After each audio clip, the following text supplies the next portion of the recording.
Les marques automobiles françaises restent dans la course. Entre janvier et août, les ventes de Peugeot et Citroën ont frôlé le million de véhicules en Europe, pour une part de marché proche de 11%. Cela place PSA en seconde position, derrière l'indétrônable groupe Volkswagen avec 25,5% de part de marché. Avec près de 10%, Renault complète ce podium européen.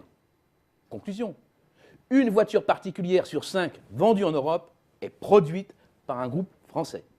Et la dynamique est bonne, à 1,8 million, les ventes des deux constructeurs ont grimpé de 9,4% sur les 8 premiers mois de l'année.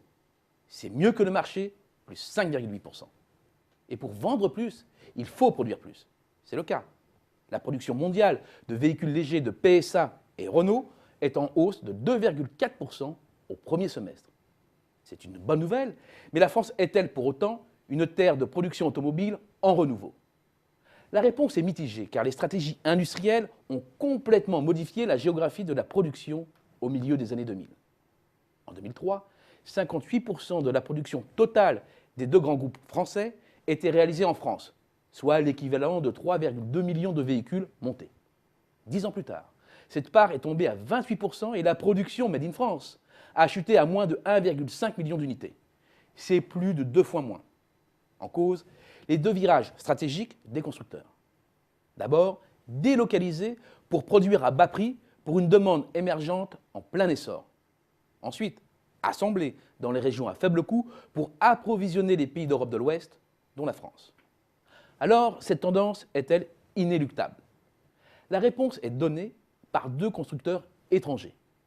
C'est d'abord Toyota, qui prouve qu'il peut y avoir un intérêt à produire des petits modèles en France. Son usine de Valenciennes a assemblé 190 000 Yaris en 2013 et devrait en produire 220 000 cette année. Mais c'est aussi Mercedes qui fabrique le Citan, un véhicule utilitaire à Maubeuge, une Allemande fabriquée en France. Ce n'est finalement pas si nouveau. Les Smart, le label des micro-voitures de Mercedes, sortent de Lorraine. Le succès de la 208, de la 308 pour PSA ou du Scénic pour Renault montre que là aussi, les lignes bougent.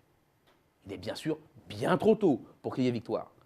Comme le montre l'évolution de la production, l'hémorragie est juste stoppée et le nombre de véhicules produits devrait s'inscrire autour de la barre des 1,6 million en 2014, en hausse quand même de 9,5% sur 2013. Mais il faudrait des années de bons résultats, de solides partenariats, un changement radical de stratégie et de sérieuses incitations fiscales pour espérer retrouver les niveaux d'avant. L'exemple britannique montre que c'est possible, avec une industrie automobile qui renaît de ses cendres. L'Italie montre en revanche qu'une fois tombée en dessous d'un certain seuil, les sites ferment les uns après les autres, les compétences se perdent et le déclin devient une fatalité.